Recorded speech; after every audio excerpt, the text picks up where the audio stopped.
All right, welcome to Chapter 6. We're studying structures of atoms, which is going to be kind of familiar to most of you guys because we're going to start talking about electron configuration, quantum numbers. Um, but we're going to go a little deeper into quantum numbers. We're going to go a little more specific. We're going to explain quantum numbers and how the numbers exist and what they mean. Last year we did a few handfuls of examples, and we did electron configuration. And to kind of spur your memory, remember electron configuration is that 1s2, 2s2, 2p6, 3s2, all that stuff. So keep that in mind as we go through this. That'll be more section 2, but we're going to get there. So in section 1, what are we talking about? In section 1, we're talking about electronic structure and the structure of an atom. Well, when we talk about the structure of an atom, you have to try and understand electromagnetic radiation because the atom gives off energy, and it gives off energy in the form of electromagnetic radiation. So, how does electromagnetic radiation work? Well, let's review a couple things about waves first. Waves, wave vocabulary. You have wavelength, which is crest to crest or trough to trough. And you have crest, which is the top of the wave. And you have trough, which is the bottom of the wave. So we have our peaks, which are crests. We have our troughs, which are our valleys. And then top to top is our wavelength, or bottom to bottom is our wavelength. And that is measured in meters. A lot of times that we've measured in nanometers or picometers. So be aware of your unit there when we're talking about wavelength. Waves, frequency. The number of waves that pass through a given point in a given unit of time is frequency, and that is V. So wavelength is lambda. Wavelength is this. Frequency is V. A lot of times in physics, we'll just say frequency is F, and it really helps simplify things. In the example here, you have B obviously has a higher frequency because you have more waves going through the same amount of time, or the same distance in the same amount of time. So the longer the wavelength, the smaller the frequency. So A has a smaller wavelength in comparison to B. So when we are reviewing waves, we're going to talk about wavelength and frequency. Now, when we're reviewing waves and we're studying the structure of an atom, we're studying electromagnetic radiation. So here's a little glimpse of electromagnetic radiation. Now remember, you have kind of the order in which it goes, wavelength and energy. So we have here, if we're going to rank energy, gamma rays are kind of the most energetic, right, packing the most punch. And then radio's down here with the least frequency, or kind of the least amount of energy, you could say, simply because its wavelength is longer. So gamma rays have the shortest wavelength, radio waves have the longest wavelength. In between, you have everything else. Now, one thing to point out here is the importance of visible light. Look at how small that spectrum is that you can see in comparison to everything else. Visible light's incredibly small. Now, we can calculate the wavelength and frequency of light using this equation, and I'll just write it here so it's a little more clear. C is equal to lambda times V. C is the speed of light, and the speed of light is highlighted here is 3.0 times 10 to the 8th. Lambda is your wavelength in meters, and V, remember, is your frequency. So keep those three things in mind when you're calculating waves. So that's waves. Now waves have energy. But a couple things here. The wave nature of light does not explain a couple things, such as why does an object glow when its temperature increases? All right. So if we talk about energy, a little bit more, Max Planck. All right. Here's our guy. One guy to kind of be familiarized with.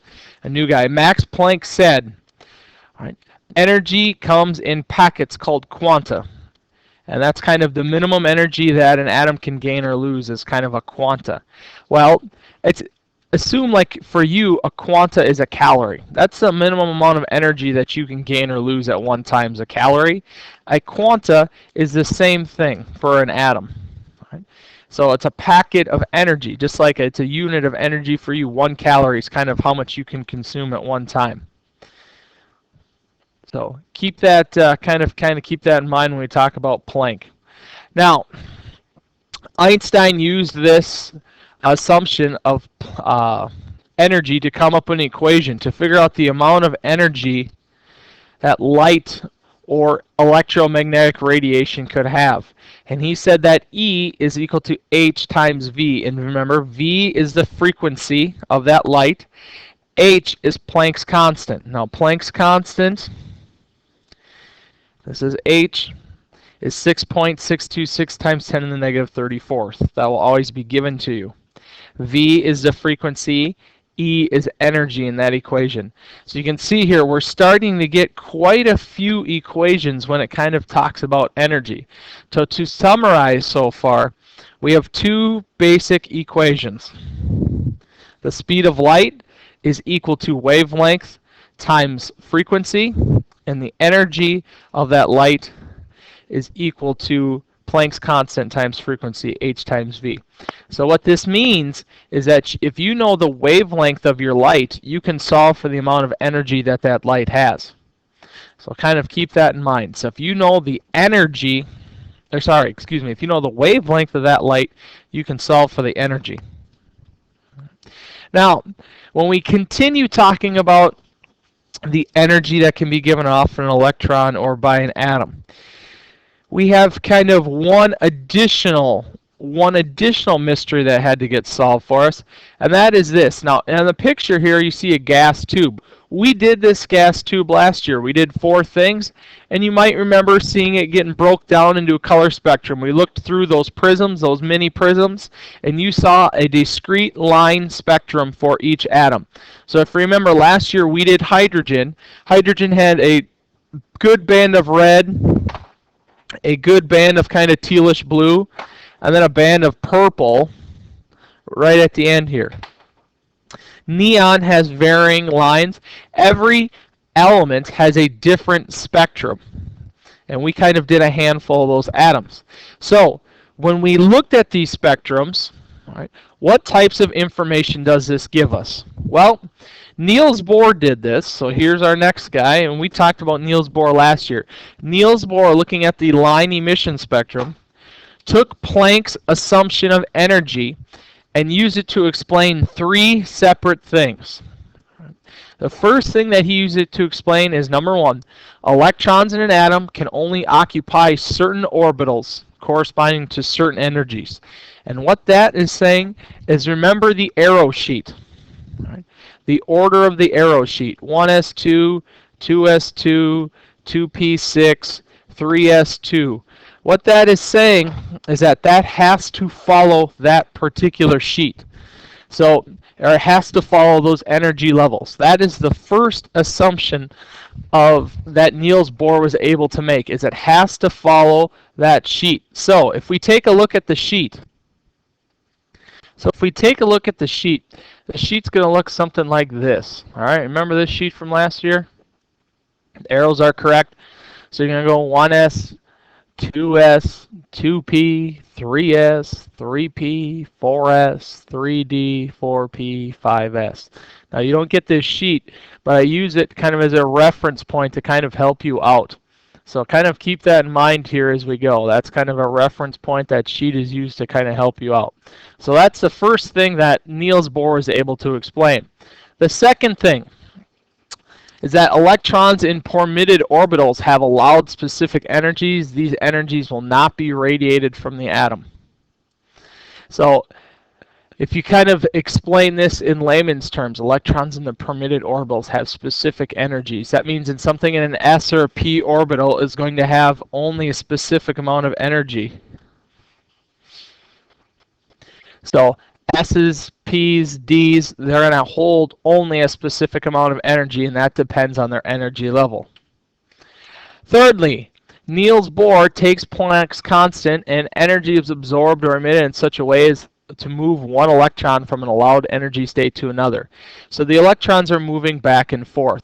So in the diagram here on the left, you have an electron going from emitting energy from one level to the next. So it's absorbing this energy as it goes up, and it's giving off the energy as it goes from energy level 2 to 1.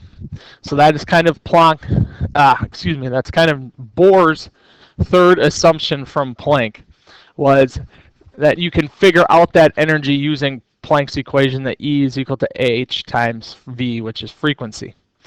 Now, the other thing that Bohr came up with was I can figure out the exact energy. I can figure out the exact energy that's given off by an atom or an electron that jumps from a certain energy level using this really complicated equation.